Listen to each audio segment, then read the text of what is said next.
Hello, everyone. Welcome to today's session of the training. We are considering business development in today's training. So this is more like part of the last session of this week's training and the conclusion of it. So considering business development, like we said, like we've maintained throughout the session, please always ensure to take note of your questions. So at the end of the session, we can take them together. Just write down your questions wherever you need them clarity, and we'll take all the questions at the end of the session.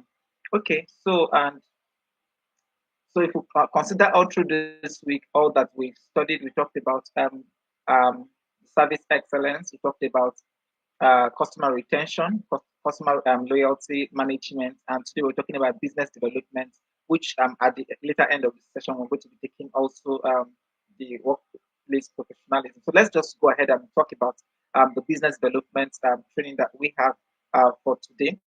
So in today's training, what we are going to be focusing on under business development, we're going to have an introduction to this particular subject, business development. So we get to understand what exactly business development is and how we can work on them as participants.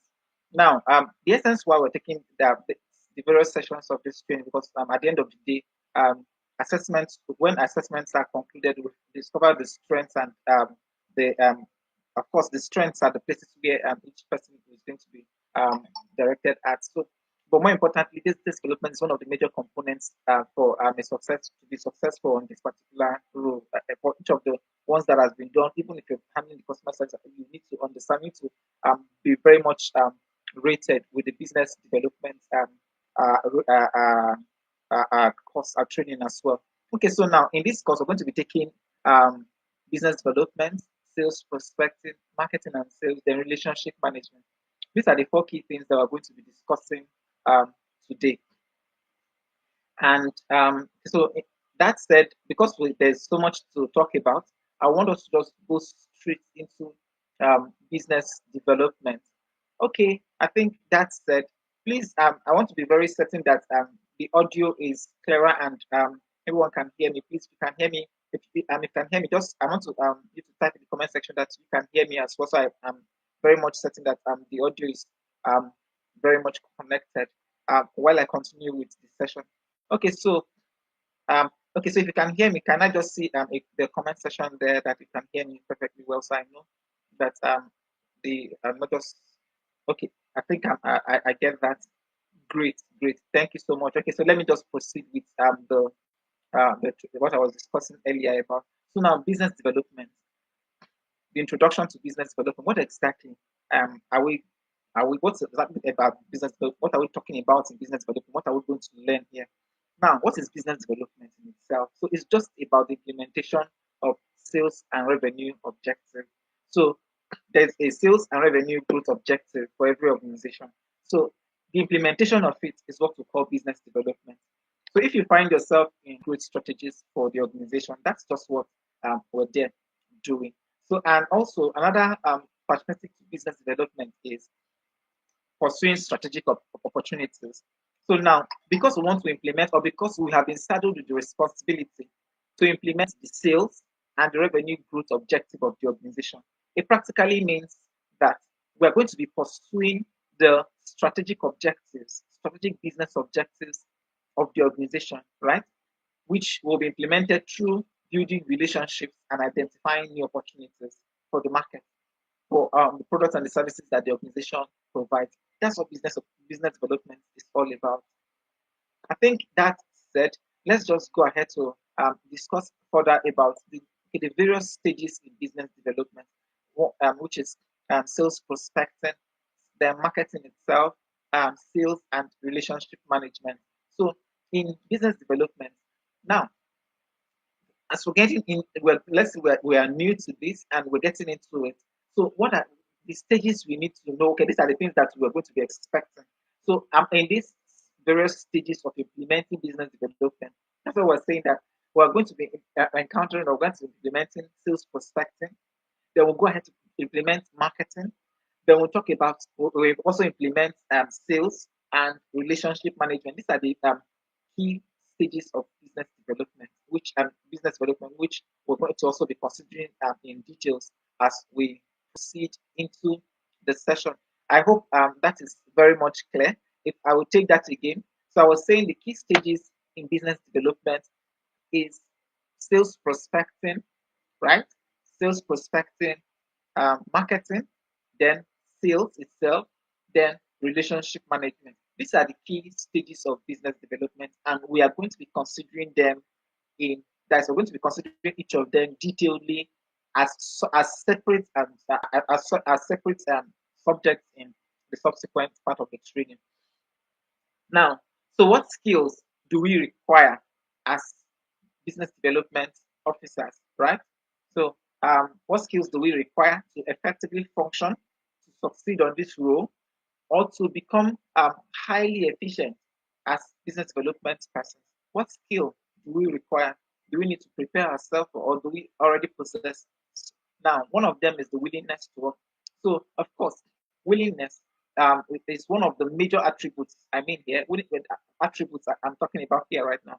So, one of the major attributes that is required as a business development person is willingness. Sorry, not skills, willingness. So, now, willingness for you to explore opportunities, willingness for you to do things without being told. So you're not just going to be the person that's going to be. So yeah, and for business development people, they are not people that needs to be pushed around or asked to do like this or do that or do this. No, as business development people, we work with our intuition, we work with our initiative, we make use of our initiative, we know what to do at a particular time, and we implement it. That's what distinguishes the business development. It is more like a leadership orientation. You have to lead yourself, not to be more like you have to be forthcoming, not you are being dragged to do certain things and the rest of that. So that's because that does not fit in for a business development profile in the first instance. Okay, so then we'll go ahead to talk about the next attribute here, which is courage. Courage is very much important. Now, when we talk about courage here, what we practically mean is that there are going to be times where you might feel discouraged. Okay, take for instance, there was a certain time I was having some conversations with um, uh, some trainees as well, where we were discussing about our strengths with regards to managing rejection. For instance, as individuals, let's say, okay, I would like to ask that on, I would like to throw that open. So on a scale of 1 to 10, let's do a quick assessment on ourselves. On a scale of 1 to 10, how many, like if we were to approach 10 persons, right? Well, to approach 10 persons, and out of that 10 persons, and let's say at what stage or how many number of persons are we going to talk to, and they turn us down or they reject they reject our advancement, that will begin to tell on us. I don't know if you get that question properly. So I was saying, if we are to have a conversation, if we are to walk up to 10 persons and discuss a particular subject with them. So if we talk to the first person and say, "Oh, sorry, I don't have time." Second person, I don't have time. Third person. So at what stage? Is it the first person or at the second person or at the fifth person? So I just want to get your comments.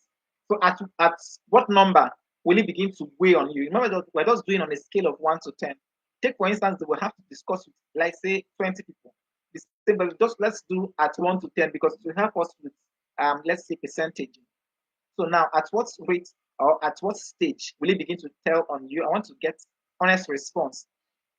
So at what stage, let's say, is it at the fifth person or at the sixth? Okay, I see someone says at the sixth person. That's great. That's an honest response. Okay, so let's I want to okay at the fifth person, of course. So at what stage will the rejection begin to tell on us as individuals? So we know our strengths, we know our ability to socialize, we know our ability to throw off okay, I see someone saying at the 10th person. Wow. Okay, so the person is saying that that's Grace Abayomi. So you mean that if you walk up continuously to 10 persons and they all say no, the courage is still 100%. That's what you're saying, Grace. So I'm taking note of our conversation. Remember, there are reasons why we're having this conversation because I'm saying this to say another thing. by the time we are done with this assessment. So I just want to get more response. At least if I can get at least a bit about 10 response, that would be fine enough for me. So it's going to help with proper assessment, because at the end of the day, you get this feedback and use them to improve on the model of training. Okay, so but at the average of what we are seeing between 5, 6, 7, 5, 6, 7. Of course, we have 4 on the timeline. We have 8, but the majority of we have here is 5, 6, and 7. Okay, so now since we have 5, 6, and 7 being on the majority, so now what do we how do we handle how would we handle this rejection? All right, because now we're talking about courage in the first instance. That's why we're having this assessment. So now what practically means is, at this stage, how do we manage this rejection? That is where we are now, right? Because we are dealing with courage. How are we going to be managing that rejection? So I think someone who said the 10th person. Okay, it's after the 10th person. So of course I just discussing with only 10 persons, and these 10 persons. So it practically means that, remember, we are just using 10, right, as instance. So that 10 can also represent 100. Though. That's what we are saying here. That 10 can also represent 100, can also represent 1,000. So you're practically saying that you can have a conversation with almost 1,000 people, and yet you still not be discouraged. Should they continue to say that, oh, I don't have time, or they just begin to post you up and down? So they're saying that 10 will be the entire number is what you can deal with. Okay, so that said, so I think since Grace, can you just give us some hints? So what has helped your courage thus far? I think I just want to you reiterated that continuously that that 10 that you actually understood what you were saying in the first instance when you talked about that you can discuss with the whole 10% without being discouraged. So please, can you just, while I'm also, can you help me understand why that is what has kept your courage on, or how do you manage your rejection and ensure that the first person are rejected, the second person, third person, fifth person, nobody's giving you attention, and yet at the 10th person you are very much still courageous. So how do you manage the rejection? Grace Abayomi, I'd like to get, because that's more like one of the outstanding one. So I want to understand how you've been able to manage rejection thus far, or build your resilience over rejection. So I would like to get your reply while I continue with you, because we're going to discuss about that after. Okay, now, so in the bid of managing this rejection, right? So we're not just still going to just sit down and wait for Grace to give us a reply. So I'm just going to go ahead. But if we get a reply, we can analyze that and integrate that into what I'm talking about. So at this time, how do we now manage that rejection, right? Because that's what makes us much more resilient and much more effective and efficient with regards to business development, because it's not everybody that you're going to be reaching out to that will tell you, yes, I have your time and the rest of that. It might be, and the reason why people may be turning down is not because they don't want to pay attention, right? So now this brings us, I'm already now discussing what the major things that we can do with regards to managing that rejection. Now we have to sit down, right? Do an assessment, because this is exactly what we will also advise other people to do. So do an assessment. Am I meeting these people at the right time? Am I saying something that is relevant to them? Right? So because it might be something that is relevant, interesting, and at the end of the day, that's not the right time. If it's not the right time, I cannot, like, if let's say I need to be somewhere else and we are trying to say something else. I may be interested. Let's say just maybe I'll just ask you, give me flyer, just give me flyer, let me walk away, right? At the end of the day, I might just even displace it without even, at the end of the whole, I don't get the information in the first instance. So that's also, so timing is a major issue. So if I'm not meeting the people at the right time, so there's tendency that I might keep getting rejection over and over and over again, right? So what we are saying in essence is, part of the things to do with managing that rejection is to do an assessment, an overall assessment, to understand why are we getting a no, why are we getting that rejection, right? This will help our courage in the first instance, because by the time we audit everything that we're doing, we can be able to say that, okay, we're doing things right or we're not doing things right. So then this another thing that we can always do is the process, the process of reaching out to these people, right? The process with which you used to reach out to these people, is it convenient? Take for instance, I'm calling people and I'm just placing call. I'm placing this call. Let's say I'm making that call when people, of course, it has to be during work hours, but I'm calling them and it's not convenient for them at that particular time. They're in a meeting or they are not. Okay, what do I do? Can I request a call back? That's one of the things that I can do. I can request a call back, right? So that's that. Then another one can also be presentation. If we have a great if we have something great that I want to discuss with you, and the presentation, what the presentation is not great or is not convenient for you, who is the recipient or who is the other party in the communication and in the chain of communication, then it's definitely not going to be 100%. It's not. Of course, I'm going to get rejection. They should be prepared for it. So these are some of the things that we're going to be. So take a proper review. So this will help courage, right? Why we started discussing about this or taking this assessment right here is about courage. We're discussing about courage, that these are some of the things, the attribute that is required as business development persons. Okay, so I don't want us to spend so much time on that. We have a whole lot to talk about today. Then we say smartness. Now, being smart is one of the key attributes of um, being attributes is one of the key attributes of business development. Now, when we're talking about being smart here is one ability to read the room, read at least get some basic details about the person that we are trying to engage, right? So these are the key. This being smart is one of the major things. Read the room, find know the best time to, because that's just one of the things that I just talked about now. Know the best time when is it best to have this to engage with this particular person. So this would help a great deal. Then socialization is one of the attributes.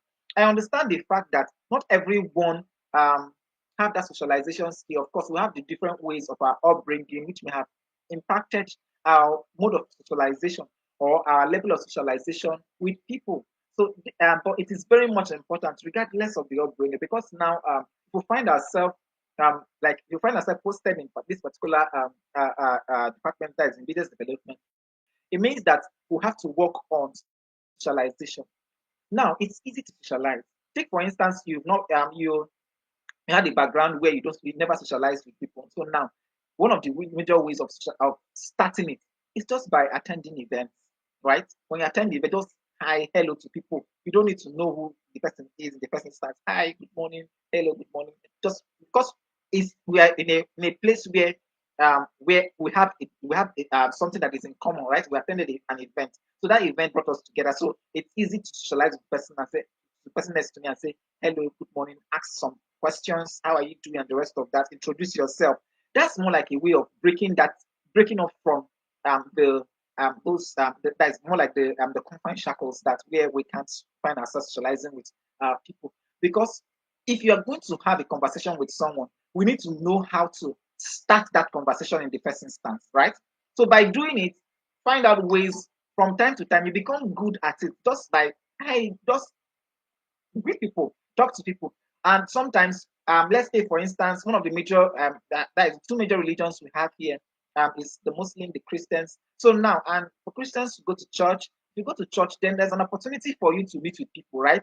After the service, talk to people, just open your mouth, talk to anyone that's sitting close, like just this is one of the ways of socializing because once people are brought together for a particular objective, just like when you go to churches for service, right? So it's easy for you to socialize there. That is one. Since you go to mosque and you're praying, after the prayer, it's easy for you to socialize there. Now, because what we're talking about that is not the socializing that we have within our sphere of influence. It's easy for you to just talk to your family members, your friends, but those people you have known for so long. But we're talking about reaching out to random people that you never know before. Of course, hesitation. You don't know how they are going to react. That's exactly what That's exactly what we want to work on and break. Right. So in that instance, for instance, you meet with them random strangers, but you meet with them in church, right? You have something in common. You meet with random strangers in mosque, right? You have something in common, which is about that the service that you keep there for. So by the time you discuss, just talk to somebody, hi, good morning, or good afternoon, whatever it is. Good morning, good afternoon, good evening, whatever it is, and just start a conversation. And by that, you begin to build your ability to socialize with people. that's just where we are, right? We're talking about socializing and how you can begin or break loose. So in case you have a background where or you grew up in a background where you found it difficult to socialize with people. So that's what we just talked about now, how we can break through with socializing. Of course, by the time you're doing it, you get better at it. Okay, this brings us to the next one that we're talking about here. The other there's the other attribute, which is communication. Now, when we're talking about communication here, now we're talking about our ability to reach out to pass a message, right? So it's not just we blow grammar, and at the end of the day, speak up having a lot of conversation. Please, for every of the questions, just write it down so you don't forget it, right? Write it down so you don't forget it. We'll take all of them together at the end of the session, please. Okay, so like I was talking about communication, it's always important that when we are communicating, we want to hold communications, right? We are very certain that the end goal is what to make to pass a message. So if the message is not clear, then there was no communication in the first instance. So the message, when we're talking about clarity of the message, it means the other end of the recipient, that's the recipient's end, needs to understand what was said, right? What was said is very much important. So it's not at the end of the day, we've said so much. And the other part of the recipient, that's the recipient's end does not even understand anything that we are saying in the first instance.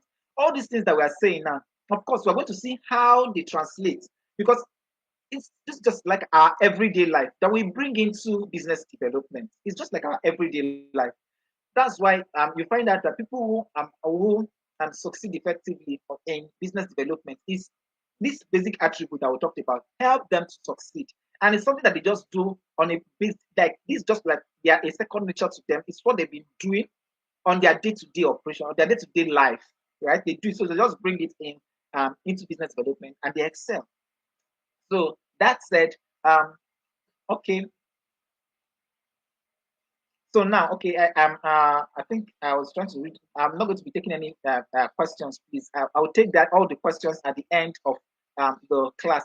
Okay, so that said, like I just talked about, the list of that's a summary of all the attributes that will be required in business development. I'll just give a summary on that again. I talked about the willingness to engage an objective or to engage an objective that have been assigned to us, willingness to engage it and to execute it. That is one. Then two, we talked about the courage to execute them. Then, while we're discussing courage, we talked about at what stage do would rejection begin to weigh in on us, and we talked about how to handle it. Right? We talked about smartness. Then went ahead to talk about socialization. Then finally, we concluded with communication. So these five key attributes. There are more attributes actually, but we just want to focus on these five key attributes because they help or they form the major backbone to excel in business development. Okay, that said, I want us to just quickly move on to the part two because we have so much to talk about. And within the timeline that we have, I want us to be able to have exhausted it. Because remember, at the end of the day, we still have some questions that we still have to take your questions and ensure that it is properly sorted out. Okay, the second part of it, remember we talked about sales prospecting. In the while we're considering business development, we talked about the various four stages of business development, right? And we made mention of sales prospecting. We made mention of marketing, sales, and relationship management. So now we're going to be starting with one of those key stages in business development, which is what sales prospecting. Now, what exactly is sales prospecting? So let's start with that part now. This second part that talks about sales prospecting. Now, if I'm going to make sales in the first instance, or if I'm going to engage in business development, I need to first of all prospect for sales. Now, what does it mean to prospect for sales? It's just all about identifying and contacting potential customers in order to generate new sales, right? If I'm going to make sales in the first instance, who exactly am I going to sell to, right? Where are they located? How do I even find them in the first instance? Where and when do I go to find them, right? These are questions I'm going to be asking, and this forms the sales prospecting, right? I begin to build a persona, a buyer persona. I begin to build a profile for the kind of person that is feasible, that's in line with what the organization is selling, right? So this is what sales prospecting is all about.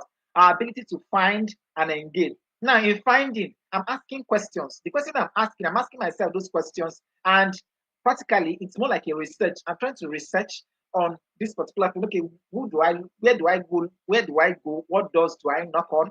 And the rest of that. So, who actually needs this product, or where actually can I sell? Can this product be sold, or where is this product required? So this is where sales prospecting comes in. I'm asking myself those questions because I'm looking for answers. I'm making research to find answers to those questions. And answers to those questions are practically what delivers on the road. Okay, so now if I will summarize that sales prospecting again, so in a nutshell, I'm saying that sales prospecting is identifying and contacting potential customers in order to generate new sales.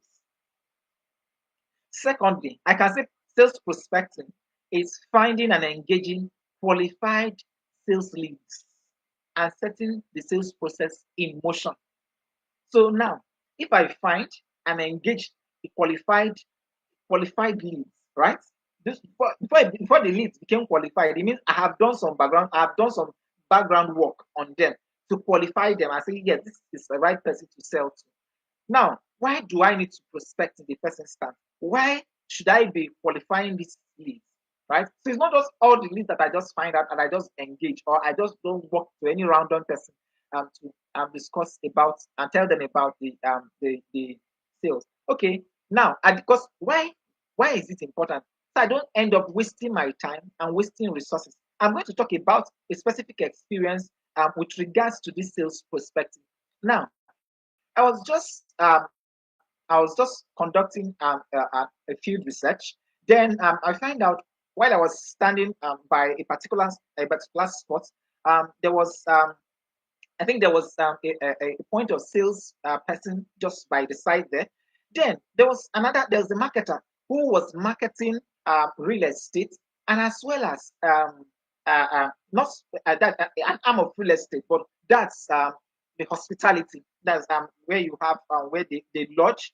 That's more like the chocolates. I think I will let me. That's the right word for it. So it was marketing the chocolates. That is the chocolate arm of the real estate of their company. So now their company is a real estate company, but they also deal in chocolates. So now I am bringing flyers, right? I am talking to the POS person, telling the person about the chocolates, right? And I was just standing close by there, and I just overheard what it was, what the marketer was saying. Okay, so and I found out, wow, the marketer is practically marketing to a POS person, right? You know what the POS person does, like people who assist with that's with cash in exchange for transfers, right? So you're making such marketing you are marketing to such a person for this product or for this service that your organization offers. Now, and how much? So at the end of the day, I found time to say, please, can I just see what's come and market to me? Let me even know what you are talking about. And then after I had finished marketing to the POS, I said, come and talk to me. I'm interested in what you're doing. And so I asked some questions. How much do you guys for a room for a short stay? And I was so the bills were coming. I was saying, oh, for a short stay, you have like 30 to like the minimum is just 30,000, or even that we have 30, we have up to 100,000, 120, 150. So for a night. And at the end of the day, you're talking to a POS person. So I didn't say anything because that's not like they never hired me for consulting, but that was a wrong approach, right? So, but if this proper prospecting has been done, he would not have found himself talking because that was a waste of his time being a business development person, speaking to such that person who the POS person that he was talking to was the wrong person. They of course does not have the capacity to buy or purchase that service and would never need such a service, right? At that particular place. It's not like okay that they have to travel out of that particular state. No, this is just exactly within the place where this person is still doing their business. Of course, it means that their home is close by. What are they need? What do they need the short stay for? So that was the wrong buyer persona that he was marketing to. So he never had a proper orientation about sales prospecting. So and he was busy wasting time and also sharing flyer.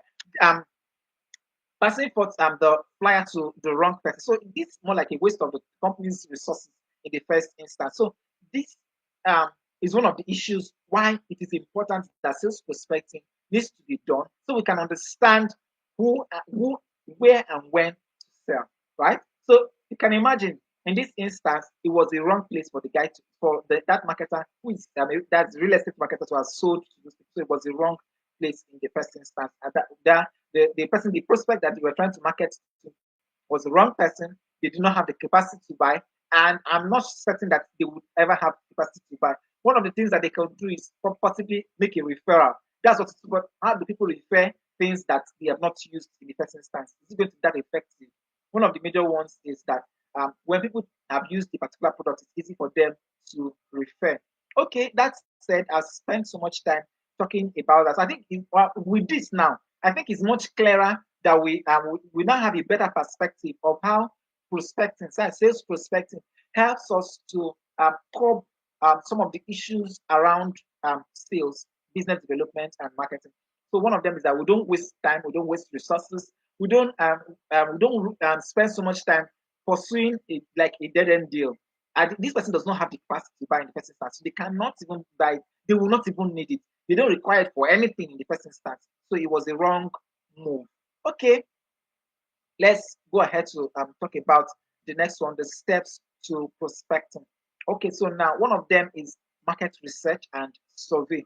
Now, these surveys that we are doing on market research about the guys to understand what kind of persons. Remember, I've been talking a lot about identifying the right and ideal person to that will need this product or that needs the product and the services of the organization. Now, why is this very much important? You're not sitting there and waiting for your marketing manager to come and do all this, or your business development manager to come and do all this for you. No, because it is if you succeed, you are succeeding for yourself on that role, right? No, you're not succeeding for somebody else. You're succeeding for yourself on that. So if you know your job very well, you know the job very well, and you're doing it very well, then you get more results, right? So this is one of the major. This is the major difference between those who succeed in business development and those who fail at business development by understanding what is required of them and also implementing it as they go. Okay, now the steps, like I said, one of the major steps is that survey and research. So that survey we're talking about is going into the field, understanding. Okay, so we're asking those questions, right?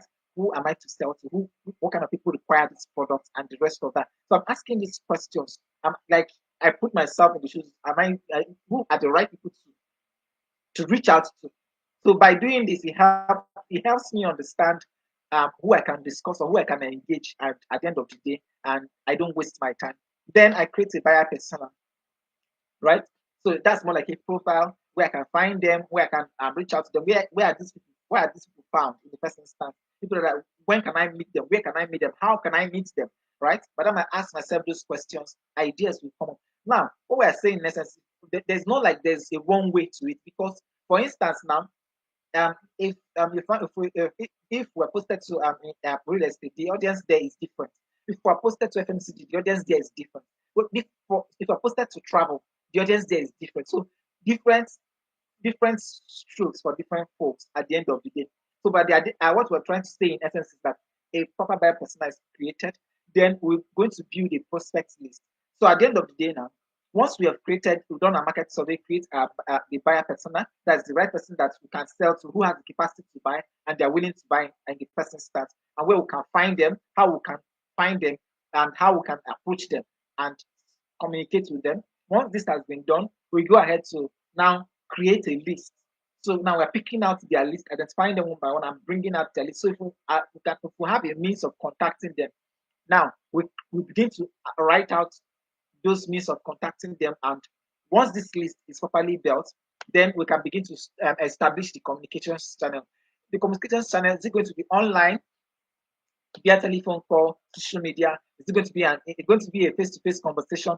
So it all depends on the method of confirmation and method of communication that suits that particular buyer persona or that suits that particular market. If I put it that, I think I'll put it that way, that suits that particular market. So there's a communication channel that is much more easier and that is better to reach out to them. Then we'll go ahead to talk about starting the conversation. So we'll go ahead once we've identified and established the communication channel, we start the conversation. And we begin the conversation. That's the business conversation immediately. Then we can go ahead and review results consistent. That we review our results. So we do that's when we engage. We review the results. Is it positive? What did we do right? So if we got it right in the first instance, or we got it right at the first shot, so now we're going to document what did we get right? How did we get this right in the first? So we need to implement them. Of course, one stroke will not fit for everyone, or it's not just one size that will fit for everyone. We might try somebody else, and the same approach that worked on A does not work on B. So for each person, remember we are dealing with individuals, we're dealing with people here, and their everyone is unique in their own way. So by that, it's much more imperative that we know that we always have to adjust when we compare the results that we've achieved or the result that we're getting. It means that we have to make adjustments accordingly. Okay, so if I would run through that steps again, say the steps to start sales prospecting is conducting a market research and survey. Then two, we go ahead and create a standard buyer persona. We build a prospect list. Then we establish a communications channel. Then we go ahead to implement the conversation. That is, start the conversation. Finally, we are going to be reviewing the results and making adjustments where required until we'll get a perfect fit or we'll become better at that sales prospecting. Now, how do we prospect for sales? Okay, so now we create an ideal prospect profile. Ideal prospect profile, we identify ways to meet this ideal prospect, that is this ideal prospect. Remember, I made mention of that in the steps there. But now the how in the prospecting is much more detailed, right? Now, how to prospect for sales. So we create an ideal prospect profile. Like I've talked about that earlier, I'm not going to go into much details again, so it's not much more repetitive. They will identify ways of reaching out to this person. So which of them is going to be the best? So we've identified the different ways of reaching out to this group of persons. So we find out which of them is better, which of them will be the most effective, which of them will be the most cost effective, right? We're saying which of them is the best. Of course, we're going to the best is going to which of them is going to be the best will come at the tail end when we've checked which of them is cost effective, which of them will be the most effective. Remember that it is cost effective. I mean cheaper, right? That it is cheaper to use this medium does not mean that it is effective in the first instance or that it will be effective. The most effective um, the most effective method of communication might be even much more expensive, right? The question is, there is desired result. Can you deliver the desired result? That's what we are after in the first instance. Of course, whatever it is that we require, the auction should be able to provide them. Okay, then actively work on your call list. Of course, if we're going to be reaching out to them via phone calls, then we're going to engage actively on the call list. If it's going to be via mails, then we're going to be sending personalized mails um, practically to each of the prospects that we find. Then another method of prospecting is asking for referrals. Now, if we had um, already existing clients from the organization, one of the best ways is to reach out to those existing clients of the organization to get leads from their circle of influence, right? That's one of the most best and surest way, because if they've been satisfied, it's easier for them to recommend their or bring their friends or tell their friends about the product or the service, because now there's trust among their circle of influence, right? And by saying that, so it's going to cut the task for us as business development people, because the person just saying, okay, this particular person asked that I speak to you about this. So, oh wow, okay, I know this person is my friend or she's my friend. At the end of the day, they give you a listening ear and they listen to what you have to say. Then another one is this more like in, ingraining yourself into the subject. So now for the product that the option offers, you need to understand the details about what um, is being sold and how to sell them better. Okay, I think um, finally on the list is follow up and thorough follow up. So when we're doing a follow up to that is to the prospects, it's very much important that we pay close attention to our method of follow-up and the effectiveness of the follow-up. Now, what does it mean to follow up, right? What does it mean to follow up on? So if we have reached out to certain prospects or sent mails to certain prospects, so we don't just leave the mail like that. So from time to time, let's say after a 3 day interval or after a so that is more like 48 hours, we can do another follow up on that mail that was sent. Can add include phone calls because you need to also pay attention to the fact that this these people also have other activities. So it's not just all about what we intend to sell to them or what we intend to discuss with them. So they have other activities, they have other engagements. So it means that we need to find or give them time to also pay close attention to what they are doing, even while they find time to attend to us. So it means we'll do our follow up and we'll do our follow up rightly. So you're giving the person time, possibly at 3 days interval or even after 3 days. We've done the first 3 days and we're giving them some time to reply. And another 3 days to reply again. So that's that. So we can we're not just doing that more like a reminder consistently.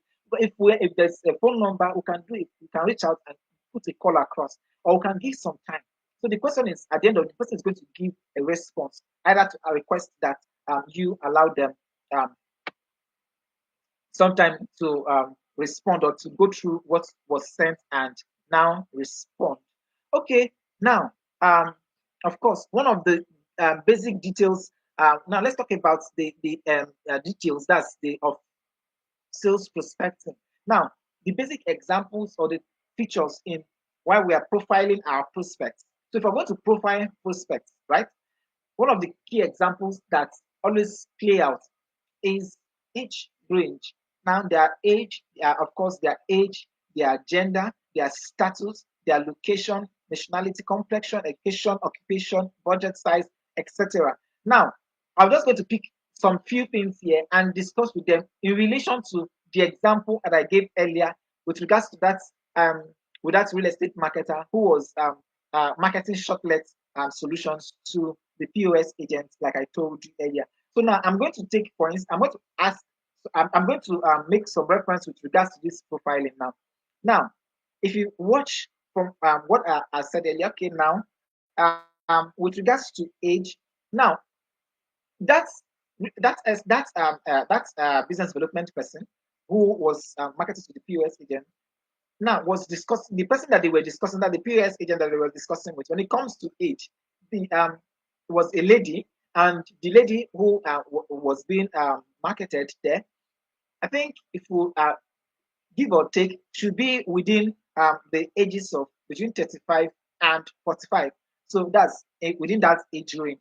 Okay, so therefore within that particular age is okay, or 35 and above. That's okay. Of course, they have such capacity. I'm not saying that somebody with below that does not have capacity to purchase whatever it is. Now, I made mention of something else in this profile. I was talking about budget size. So now this is where this person becomes disqualified. Do they have the budget size to spend a night that is in a shortlet and pay like 120, right? Just a night and pay like 120 and they're just doing POS there. So do you think that it can't work, right? So that's just more like the wrong target audience if you put it that way in a nutshell. So when we're talking about profiling the prospect, we're saying the right person to reach out to should have some of these basic things. When it comes to status, it falls off that the status of people that I should have, or that the business development person who was marketing that solution, that shortlet solution, uh, made a mistake by marketing to such to the POS person. It was a wrong move in the first instance. So they never fell within the right profile. So there are other things. Then when it comes to both location and the rest of that, then nationality of those ones are out of it. Now, when it comes to now, let me give other. Let's say, let me give. Uh, uh, okay, what's the time? Oh, we're actually out of. We've spent so much time already. I may not just give other examples. I think the example I just gave is very much enough. Okay, let me just go ahead and move to the next part, more like the part three. Okay, so now let's go on to the part three, which is in the marketing. So now let's talk about the marketing for with regards to business development. So we remember when we started from, right? We try to understand what business development is all about, and we understood what business development is all about. Now we've talked about sales prospecting, right? Once we're done with sales prospecting, and now we're talking about marketing and sales. Okay, so now let's discuss to understand what marketing is all about with regards to business development here. So now, the brief speech highlighting the detailed information and features of the product or the services that we intend to sell is just what um, marketing is all about. So now, this marketing that we want to do, what we intend to do is to create an awareness, promote the product or promote the service that we intend to sell to the prospect, right? Once that is done, the, that that entire activity is called marketing. When it comes to that business development, it's called marketing. Promoting it, creating the awareness that is required for that prospect to purchase. That's it. So that's marketing for them to make a purchase decision. At the end of the day, the aim of that marketing is for the prospect that we're engaging to make a purchase decision. That's the goal. There's always a goal at the end of marketing. It's not just only to promote or to create awareness of the product or the brand. It's also to get that prospective buyer to make a purchase decision or to make a buying decision. That's what marketing is all about. So we highlight the basic, not just the basic, all the key features, all the features of the product. We promote it, we talk about them, right? Help the person understand, yes, you need this, and we have a solution like this, and this particular solution that we have practically meets your need. And at the end of the day, we want them to make a purchase decision. That's marketing in the first. So that's that. Then let's go ahead to talk about why I will now want to hold this marketing pitch, or why I want to hold this hold this conversation with regards to marketing. One of the major things that is in the components that form the details of that marketing or of that pitch, marketing pitch that will intend to deliver to such person would include the brand story, right?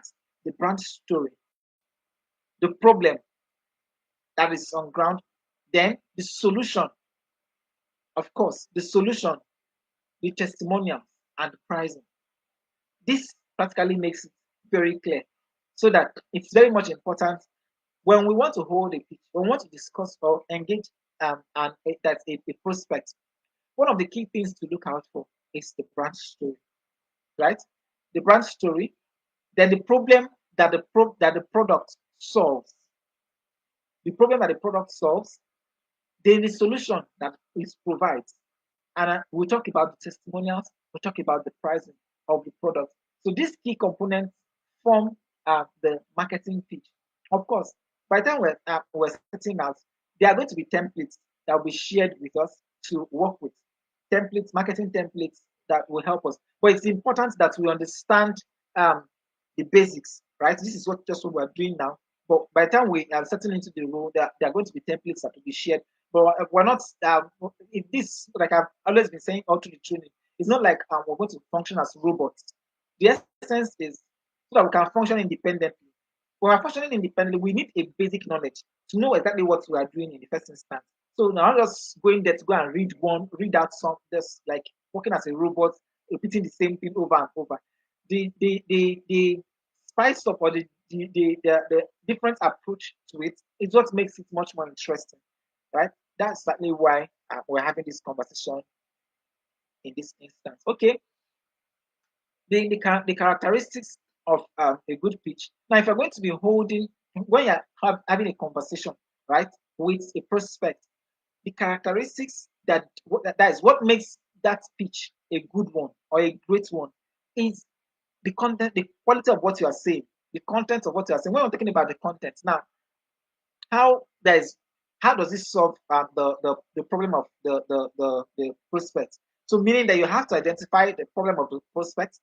Now, how it solves their problem, that the solution that's that you bring, and how it solves their problem, and the pricing, right? These are the major content that makes it that makes the content that's the pitch um rich. Then we'll go ahead and talk about clarity. Clarity is about how that's presenting this solution to that prospect. It is clear. Remember, I said something earlier about communication. So when we found out that that this thing is clear, It's clear enough for the prospects. They understand what we are saying. It's not like it's very ambiguous, no big grammar there at all. That's why we have to come to the level of whoever it is that we are marketing to. So it's good that they can understand us very well and it's clear. They'll talk about information. Now, when we're saying information here, it means this person that we're informing this person about this product, clarity. So that clarity of what we are saying makes us believe that this person has been informed about the product and the services. So it's not that we are just saying, talking and talking and talking, and at the end of the day, the person is not even understanding what we are saying in the person's stance, right? It means that we did not even communicate. Then finally is the presentation. We're taking our presentation here. We're also making reference to ourselves, our composure, every single thing about ourselves while we're holding this the pitch with that's with the customer or the client. That's I mean the prospects that we intend to engage. Okay, that said, let's quickly move along with we're spending much time already. Practically wanted to use just 1 hour for this session, but we spent so much. Okay, so now in pitch writing, of course, one of the basic things to do is always good to conduct a research.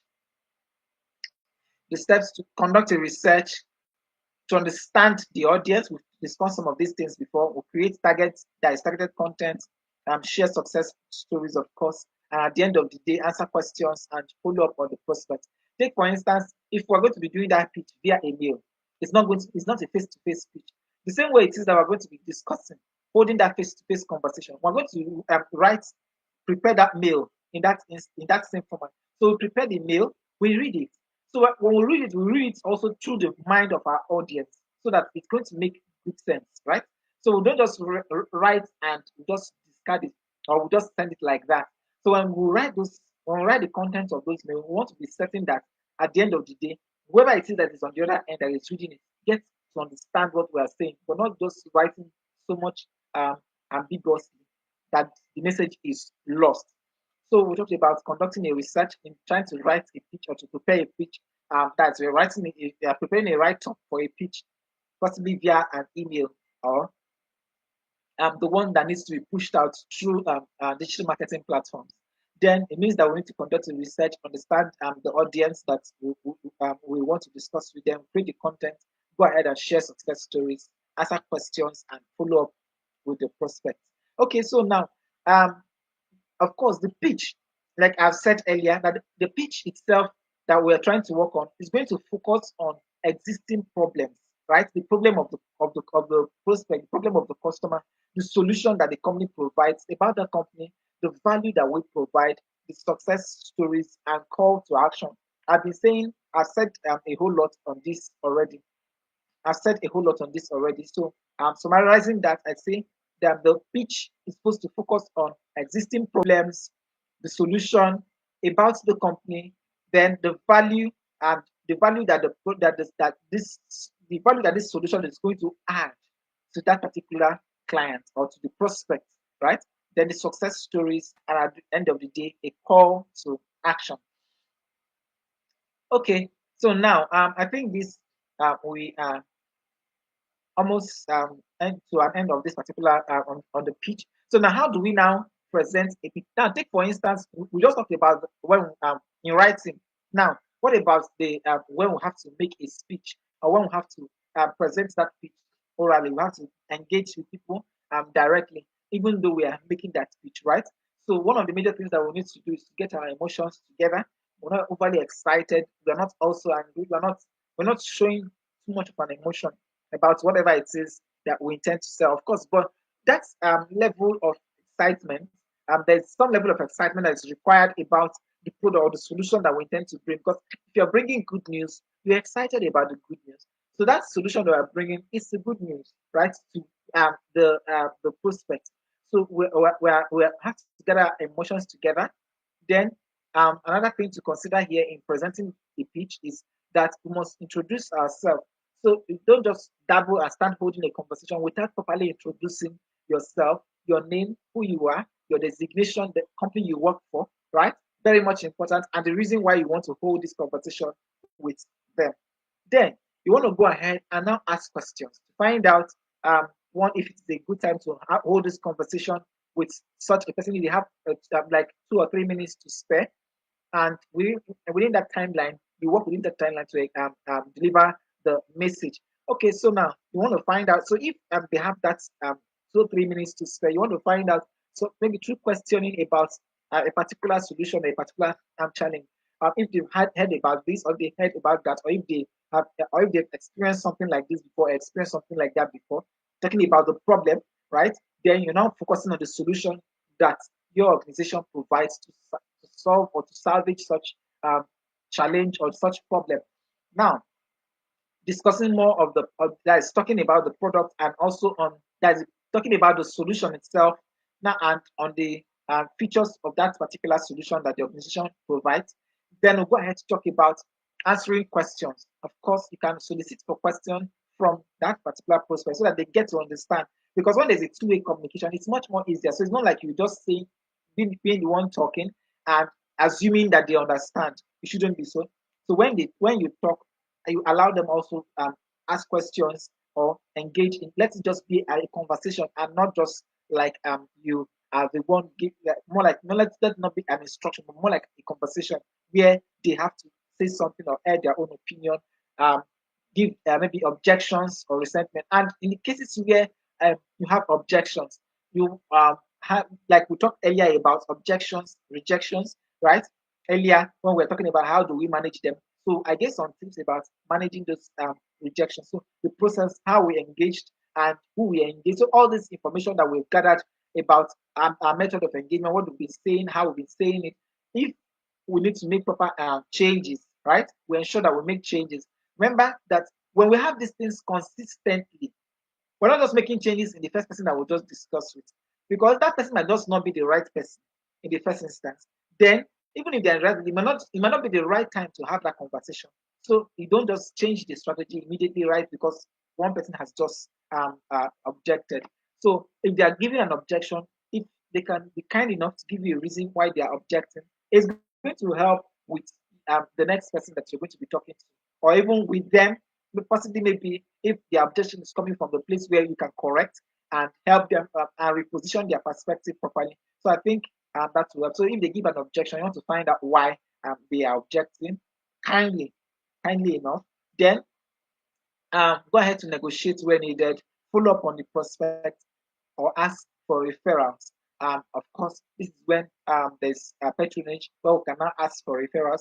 We'll be following up already for us to convert to sales where it's required. Okay, that said, I think we've done so much justice on that. Let's go ahead to now talk about sales. So we've discussed so much about that. So we'll now go ahead and talk about sales. We've talked about marketing. We talked about presenting, doing the pitch. So now, what sales will now definitely be is selling that product or the services. So now we've done the marketing. We've done that is that pitch.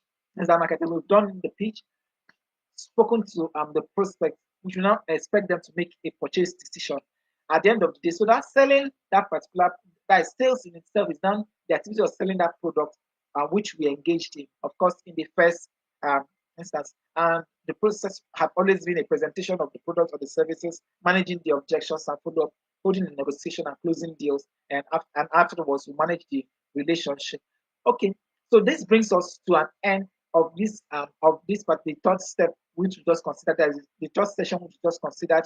And thus far, we've talked about business development, we talked about sales prospecting, then we just finished considering marketing and sales. Now, I'll just go ahead and talk about the last one in this place, which is just relationship management. Okay, I think we should be able to sort this out in less than a few minutes now. So at least in 10 to 15 minutes, we should be done with that. So we can just quickly take questions. We're shooting out of time already. Okay, so now this brings us to the fourth and the final part of this session, which is in relationship management. Now that we are into the business development, we've done our sales prospecting, we've done our marketing, we've done our pitch, then we've concluded we've made sales. Now, are we just walking away? What else do we need? What follows up from here? That's where relationship management comes in. So we now manage this relationship continuously. Now, relationship management does not practically mean that sales has already been made. Then we can now begin to talk about relationship management. Relationship management can even practically have stemmed from the time where we begin to make our pitch. That's where we begin to, from the place of prospecting. We want to begin to manage that relationship right from that particular time. So now let's talk about relationship management practically. So it's just the process of creating, maintaining, and enhancing positive relationship with the customer or the client. And the goal of the relationship management is just to um, have make sales on the long run. So the essence of relationship management is that in business development is at the end of the day, even if it is in 30 days time, in 2 months time, 3 months time, in 4 months time, at least this client is going to make sales, right? That relationship will now yield results. That is what will now yield the basic result that it requires. Now, take for instance, I find myself in real estate. Now, I understand the fact that in real estate, it's not every day that people make acquisitions or people make purchases, right? It's not every day that people buy. So now, in that instance, it's not every like the same. Each person that is one person keeps buying and buying and buying every day. So it's not like an FMCG product, maybe like a dairy product that has to be purchased maybe like weekly. That's not they are not the same case. But at least most people make purchases like that once a year or twice in a year, right? So in such instances, we manage that relationship to ensure that by the time this person will be needing this, right, you'll be the go-to person to reach out to because you've already had a relationship with such prospect. Because so you've built a relationship with the prospect. So it's just for them to make a decision and say, okay, oh, I need to meet with Shola. Shola has been pitching me for this. I need to reach out to Okon. I think I have a friend, and Okon has been the one talking to me about this all along. Then, and they say maybe possibly Usman, Neka, the rest of that. So this is just exactly what we are talking about here, that a relationship has been ongoing because this is one of the things that happen sometimes when it comes to business development. Now, take for instance, when if we need to celebrate our birthdays, right? If we need to celebrate our birthdays, uh, uh, one of the things that we do when it comes to okay, we want to get cake for the birthday, or want someone that's going to plan the birthday. I mean, personally, we just handing it over to a planner, to a birthday planner. What to just look out for? Okay, do we have a friend who's practically a planner? This is the first person that you reach out to, and if you have a friend or you have somebody within your circle of influence, so they are the person that you just reach out to plan the birthday for you, to plan the events for you. That's just how it works, right? We're starting with the circle of influence. That's the relationship management. So being a part and parcel of that person's possibly maybe their weekly activity and the rest of it, you're sending them mails, sending them like trying to build that relationship or maintain that relationship. There are different ways right how this relationship are built. So these are the things that help to drive or to help that makes business development persons successful on the road. So I think now it's very clear how business development comes in, how relationship management comes into business development, and what the importance that it yields for us. I just made mention of when people have needs, one of the things that the first place of that they look out for is with their contact list. Find out somebody who is already providing the service in their contact list. If they don't have within their contact, then they can begin to look elsewhere. Okay, then we'll go ahead to talk about factors of relationship management. Now, in managing relationship, right? One of the key things to look out for is communication. Now, communication is key in relationship management. Now, communication here we've discussed and discussed so much on it. We've talked about um, that communication is that the other person at the end or at the end of the communication channel should understand, should know, like should receive and understand with clarity the message that is being passed across. So if the person receives it but does not understand the message, does not understand the message that is being communicated, it means there was no communication in the first instance. Yes, they received the content of the message, but they never understood the message. So there was no communication. So it means the message has to be clear, concise enough. It has to be clear, and it has to be very much it has to be in a format so that they can understand what is being communicated the first instance, the messages that is contained um, in the communication. Then interaction. We're talking about interaction here. We're saying a two-way interaction. We mean that the parties that are involved, there needs to be a response, soliciting for a response. So there are some communications, or there are some communications that require the response. So, but we want to promote communications that will require a response, require interactions, require engagement.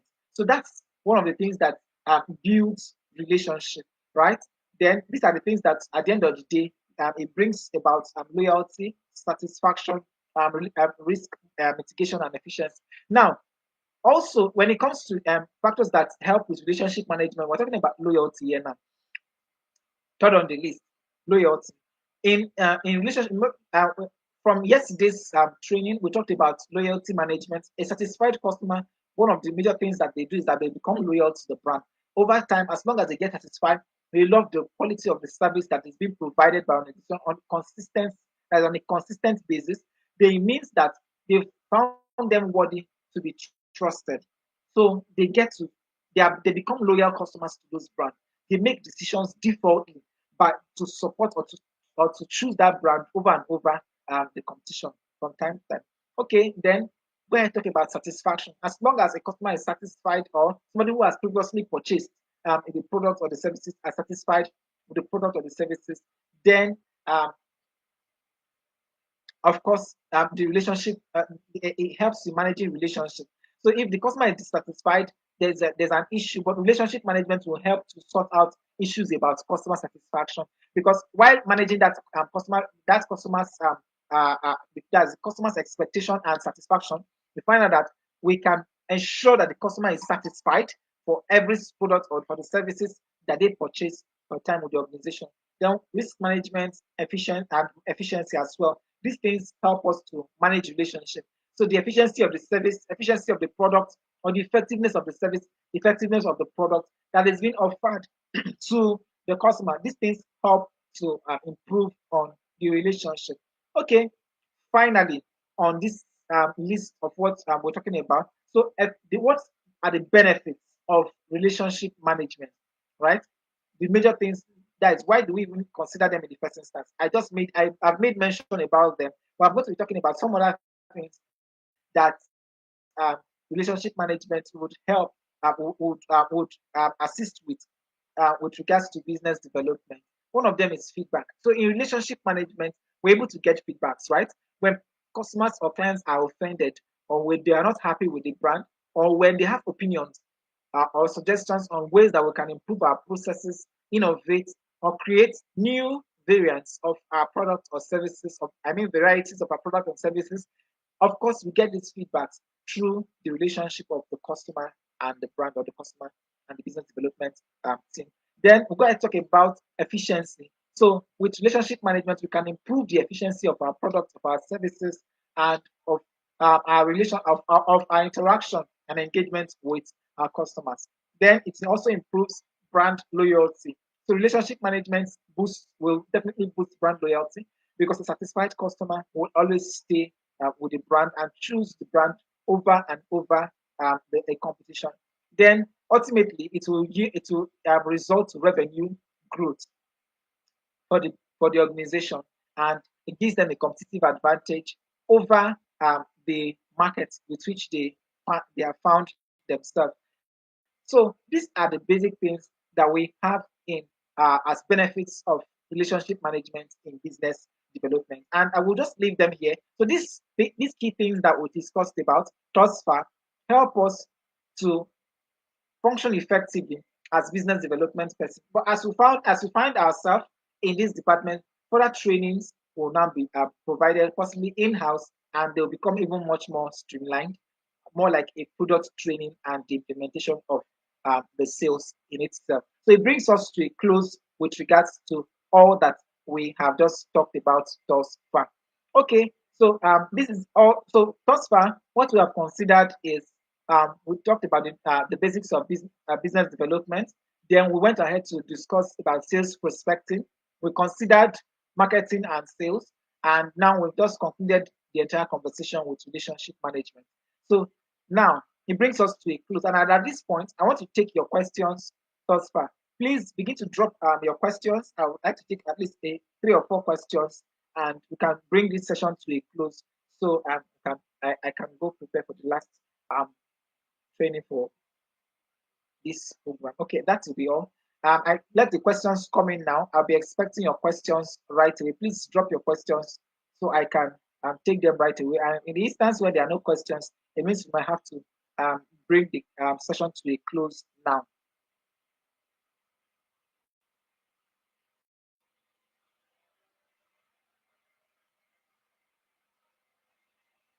Okay, so okay, so when we talk about, okay, somebody is saying what is sales prospect. Okay, prospects in sales are practically potential buyers, people who fall within the category. When we have finished profiling now, so if this person is capable, they are willing, they have the capacity, they have the resources, what the solution we provide meets their need, they fall within our prospect. So that practically means that they are prospects to our sales. They are prospects, they are sales prospects. So at the end of the day, we're expecting that we can be able to sell to them. So in a nutshell, sales prospects are people that we can practically sell to, right? We can sell to, and we can be sure that they will buy from us. So these are sales prospects. Okay, so someone is saying steps to prepare. I just finished discussing about that so you can just take a review, and wisdom, please can just take a review of the session. I will not have to go back. I'm talking about something that is different from what I have not said thus far, or questions that emanate from what I have said thus far. Not trying to make me go back to the slides again. Okay, so what it is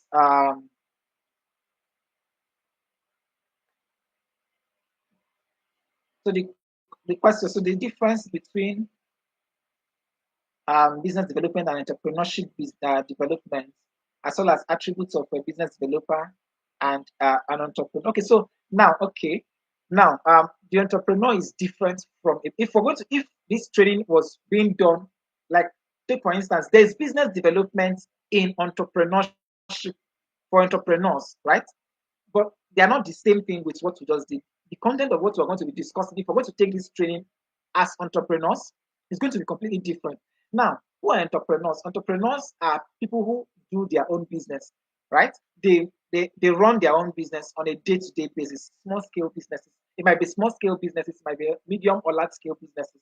They are entrepreneurs, but they run their own personal businesses. But a business developer themselves practically are more like salesmen, right? They push for opportunities, they identify and push for revenue growth. They push for sales and revenue growth opportunities for a product or for a service. So it can be for an organization, it can be for themselves. But if they do it for themselves, then that's more like be as entrepreneurs. They do it for themselves as entrepreneurs, or they could do it for other organizations as business development persons or business development executive. I hope that is clear enough, Franklin. So, and the attributes for entrepreneurship, of course, we're not discussing entrepreneurship here. We just we just discussed about some key attributes for the business development person. We talked about your willingness, we talked about courage, we talked about smartness, right? These are attributes, socialization.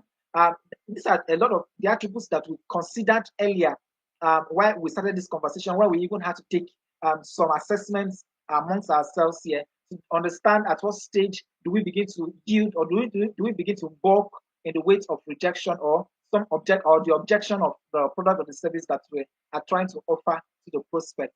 So these are the things. So, but we're not considering entrepreneurship at this stage. So we'll not be delving into. We don't completely distract or deviate from what we are doing. So we're just considering business development as a business development officer.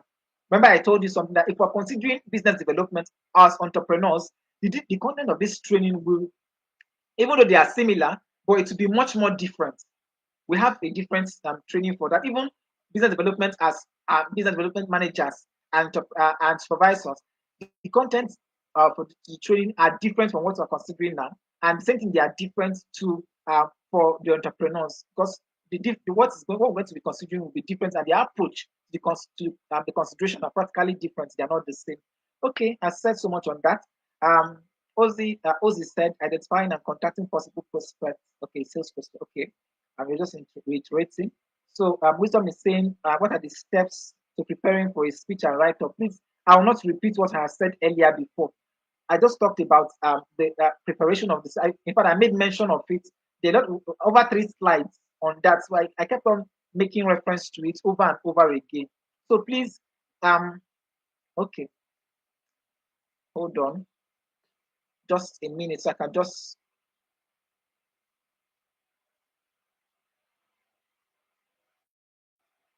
okay. So I think I was saying what are the steps to preparing for a pitch. Okay, so we talked about when it comes to pitch writing. Take for instance, you want to it's you have to send that pitch like a documented one, send it via mail. The basic things to do will be to conduct a research. You want to understand the organization or maybe the person that you're writing to, if it's an individual, you want to conduct a research, right? You want to conduct a research, you want to understand that particular person that you're reaching out to. How that particular solution the organization provides solves a problem for them. So we are paying close attention to it. Then we'll go ahead to talk about the solution. We're now making reference to the solution that is being provided by the organization.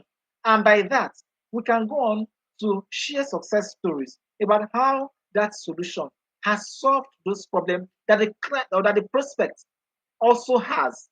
That target audience also has. So now by doing that, we can go ahead to even now request for questions. So in case they have questions or they wish to place a call or they wish to conduct that is for a physical meeting or to schedule for a meeting, you can now go ahead and schedule for such. So these are steps that you can do. Then of course you have to do follow up. Then when I was talking about the follow up in the right model, I was talking about the 3 days model. After you've done reached out to such a person, you want to give them some time. You're not the only person, or your what solution you want to provide is not the only solution that they are looking at. There are other things that they do, right? So you don't want to just dabble and choke them with what you're doing. You want to give them some time. So a 48 to 72 hours timeline is good. So before you can send another reminder, so that the person has some time to practically go through what you are doing. So for some people, you even have to send reminders up to 3 or 4 times before they even respond to the mail that you're sent. Now speak for instance that we're now preparing for a physical pitch that want to hold that pitch on one-on-one. One of the major things that we will do in it is to gather our emotions together, right? So take for instance, maybe we had possibly maybe like a different conversation before we're getting to that part to the venue of the speech of this pitch now. It means possibly maybe we might have encountered different issues and our emotions might not be just right. So we want to put ourselves in the right frame of mind, the right emotion. Then, when this is done, we introduce ourselves. So, introduction is there where we talk about ourselves, we talk about the direction we're coming from, our designation, why we are here, why we want to hold this conversation. Then, you want to ask about certain challenges, right? You want to ask questions to understand. Now, you're trying to break into that's begin the conversation. So, you're asking questions to understand challenges with regards to the solution that you have. So by asking those questions, the prospect is going to reply, right? So you replying, you now bring forth the solution that you have within your focus. So by bringing forth the solution, you go ahead to ask more questions so that there can be a mutual understanding, right? So you're asking more questions, you are providing more solution, more answers. They're asking the person more questions, you are providing more answers, and at the end of the day, there's a level of communication that must have been reached. Then possibly at the end of the day, the prospect can now decide to object or to agree to proceed either to make decisions and the rest of that, or ask request for some time to make decisions. Now, if they object, then one of the major things that you can use that you can take that objection to advantages by finding out why did they object. So you can get that when you get information about why they objected in the first instance. So it will help you to improve if you get information about why the reasons why they objected, so you can improve on the next person that you're reaching out to on your next speech. So with that, um, it moves us to the next one. So if they did not object, then we can go ahead to hold negotiations around that particular solutions, then do a follow up on that prospect so that we can close on sales and we can ask for referrals should they be satisfied with it. Okay, so I don't think I will need to get any more question in that line again. Um, I've said so much on that already. Okay, now I think the next question is saying sales prospect the same as the target market. Okay, yes, they're the same. Where the prospects, that's those sales prospects are practically your target market. Yes, they are. Then the next person talks about what are the limitations of um, or the downsides of this approach. Please, I don't know the approach you are making reference to. That's Blessing Ololade. Please let me understand what you mean by the approach. Okay. Osita Anthony says it's personal relationship. Um, in personal relationship, kindly explain the mode and tone of engagement. Is it purely professional and or personal, considering the fact you are a representative? Of course, as long as when it comes to business relationships, it has to be professional. It's 100% professional, right? Even though you want to create a personal experience, you want to break the barriers, but everything has to remain professional, right? At no time do um, we begin to like where maybe you so become so familiar with the with the prospect or the clients such that maybe other conversations, first maybe throw some jabs and the rest of that. That if in case there's a personal, because there's some clients now they've moved away from prospect, they're no longer prospect. Possibly maybe these clients that are making reference to were your friends or they are now your friends. They are a different thing. So now there is now a personal relationship there because they are your friends, right? So even though that they are your friends, but you see things has to have to still remain professional. They're your friends does not mean maybe some level of see finish or insult to start coming in, or some level of conversation that is not as unprofessional start coming in. So if it's as long as it's something that has to do with you with work, it has to remain professional, right? If you're outside of work, if we're no longer doing work, maybe outside of work hours, we can become friends. But as long as you are working during that particular timeline, everything is professional.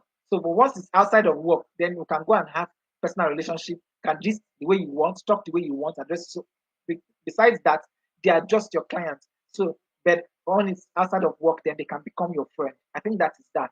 Okay. Um. Finally,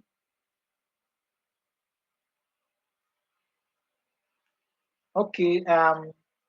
Innocent is saying, what is business development? No, I cannot come and start taking all those again. Please find some time, go through all I said from the beginning, right? Go through all I said from the beginning. If you started much more earlier, you won't be asking this question. So we just talked about that even the business development. Okay, now let me just answer that. So business development is the process or the activity of identifying opportunities for sales, identifying that is prospecting and identifying opportunities for sales and revenue growth. That is business development. But please, let's find time to go through all that was because if you're asking questions like this, practically means it's either you joined late or you were not listening, or you were not giving all your attention while I was saying these things. So if I will answer that una innocent, what I practically said is business development is the activity of identifying opportunities for sales and revenue growth. That is just what business development is all about. Identifying and implementing activities that will drive sales and revenue growth. That's in a nutshell. That's what business development is all about. Okay, so somebody saying the difference between sales prospect and target market.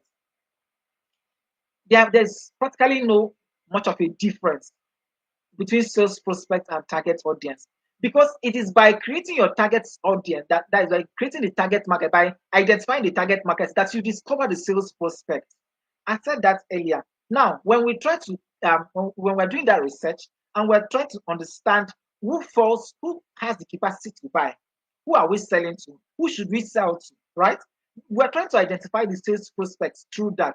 So the target market, that pool, right? That pool of people or that group of people are now that target market.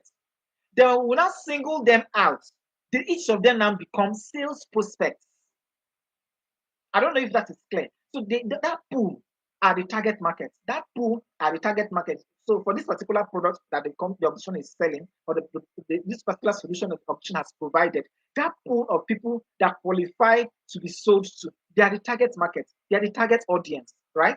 That pool of people, they are the target audience. But now the sales prospects in itself, people that we have now identified, that we have identified how to reach out to them, that all those details, how when we are so they become so they are now promising because in that pool they are ready people who are willing to that is we're talking about low hanging fruits now. They are immediately that we immediately reach out to them, they are willing to make purchases ASAP. Their target their sales prospects, right? So there are some of them that will remain in the pipeline, right, for some time. I talked about the some who will be ripe enough in 3 months, in 6 months. I talked about all this in the previous. So if just pay close attention to, maybe you can just take all that I've said thus far. You understand that I made mention about all these things about the target market and the sales prospect. So I think I've discussed so much. Chinyere Beatrice, I don't know if that explanation is good enough. That if that was good enough for you. So somebody says is speech and speech the same thing. Please, these are two different English words. They cannot be the same thing in the person's stance. They are not the same. Speech is just like what I'm saying now. That's speech. But pitch, we're talking about here is marketing pitch. That thing that you construct properly. You write those, how you write, you present that details in such a way that so that the person can buy, can make their purchase decision. That is what is called pitch, marketing pitch, right? They are different. Speech is just like I am talking now, right? I'm just making that. I'm like what's coming from. I'm making speech, right? That's what it is. But pitch is different. Pitch is that all what I'm writing, all what I would prepare in order for somebody to now make a purchase decision. That is called pitch. Okay. Um. Okay. I think that is all. If there are no further questions, um, so far, so we can just end the session. We have other. That's the last class to attend to. All right. I think that will be all for now. Enjoy the rest of the day and thank you for your time. See you in the next class that starts by 12. All right.